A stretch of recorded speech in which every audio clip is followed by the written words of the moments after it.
कर्मों का फल सबको मिलता है। बेटा बनकर, बेटी बनकर, दामाद बनकर और बहू बनकर कौन आता है? जिसका तुम्हारे साथ कर्मों का लेना देना होता है वही आएगा। एक फौजी था, उसके परिवार में कोई नहीं था। माँ बाप भाई बहन कोई भी नहीं था। उसकी शादी भी नहीं हुई थी। वो अकेला ही रहता था। अकेले ही कमा के फौज में जमा करता जा रहा था। तो थोड़े दिन में एक सेठ जी जो फौज में माल सप्लाई करते थे, उनसे उनका परिचय हो गया और दोस्ती हो गई। सेठ जी ने कहा, जो तुम्हारे पास पैसे हैं वो तुम मुझे दे दो। मैं कारोबार में लगा दूँ तो पैसा से पैसा बढ़ जाएगा, इसलिए तुम मुझे दे दो। फौजी ने सेठ जी को पैसा दे दिया। सेठ जी ने कारोबार में लगा दिया। कारोबार उनका चमक गया, खूब कमाई होने लगी। कारोबार बढ़ गया। थोड़े ही दिन में लड़ाई लग गई। लड़ाई में फौजी घोड़ी पर चढ़कर लड़ने गया। घोड़ी को जितनी जोर जोर से लगाम खींचे उतनी ही तेज भागती थी। खींचते खींचते उसके गलफर तक कट गए, लेकिन वो दौड़कर दुश्मनों के गोल में जाकर खड़ी हो गई। दुश्मनों ने वार किया। फौजी भी मर गया, घोड़ी भी मर गई। अब सेठ जी को मालूम हुआ कि फौजी मर गया तो सेठ जी बहुत खुश हुए कि उसका कोई वारिस तो नहीं है। अब ये पैसा किसी को नहीं देना होगा। अब मेरे पास पैसा भी हो गया, कारोबार भी चमक गया, लेने वाला भी नहीं रहा। तो सेठ जी बहुत खुश हुए। कुछ ही दिनों के बाद सेठ जी के घर में लड़का पैदा हो गया। अब सेठ जी और खुश कि भगवान की बड़ी दया है। खूब पैसा भी हो गया, कारोबार भी हो गया, लड़का भी हो गया, लेने वाला भी मर गया। सेठ जी बहुत खुश। सेठ का बेटा बहुत होशियार था, पढ़ने में समझदार था। सेठ जी ने उसे पढ़ाया लिखाया। जब वह पढ़ लिख कर बड़ा हो गया तो सोचा कि अब ये कारोबार संभाल लेगा, चलो अब इसकी शादी कर दे। शादी करते ही घर में बहू आ गई। अब उसने सोचा कि चलो बेटे की शादी हो गई, अब कारोबार संभाल लेगा। लेकिन कुछ दिन में बेटे की तबीयत खराब हो गई। अब सेठ जी डॉक्टर के पास, हकीम के पास, वैद्य के पास दौड़ने लगे। वैद्य जी की दवा खिलाने के बाद भी असर नहीं कर रहा था। बीमारी बढ़ती ही जा रही थी, पैसा भी बर्बाद हो रहा था और बीमारी बढ़ती ही जा रही थी, पैसा खूब लग रहा था। अब अंत में डॉक्टर ने कह दिया कि इसको अब असाध्य रोग हो गया, ये लड़का 2 दिन में मर जाएगा। डॉक्टरों के जवाब देने पर सेठ जी निराश होकर बेटे को लेकर रोते हुए आ रहे थे। रास्ते में एक आदमी मिला। कहा, अरे सेठ जी क्या हुआ, बहुत दुखी लग रहे हो।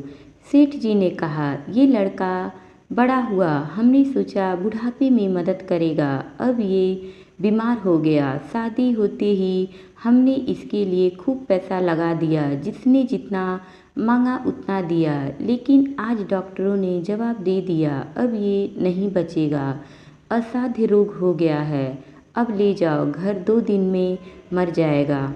आदमी ने कहा, अरे सेठ जी तुम क्यों दुखी हो रहे हो, मेरे पड़ोस में वैद्य जी दवा देते हैं, 2 आने की पुड़िया खाकर मुर्दा भी उठकर खड़ा हो जाता है, जल्दी से तुम वैद्य जी की दवा ले आओ।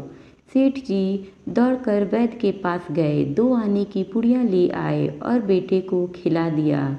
बेटा पुड़िया खाते ही मर गया। सेठ और सेठ का परिवार रोने लगा। गांव में शोर मच गया कि सेठ का जवान बेटा मर गया, सब लोग रो रहे हैं। तब एक महात्मा जी आ गए। उन्होंने कहा, भाई क्यों रोना धोना। लोग बोले, इस सेठ का एक ही जवान लड़का था, वो भी मर गया, इसलिए सब लोग रो रहे हैं, सब दुखी हो रहे हैं। महात्मा बोले, सेठ जी रोना क्यों। सेठ, महाराज जिसका जवान बेटा मर जाए वो रोएगा नहीं तो क्या करेगा। महात्मा, और उस दिन तो आप बड़े खुश थे। सेठ, किस दिन। महात्मा, फौजी ने जिस दिन पैसा दिया था।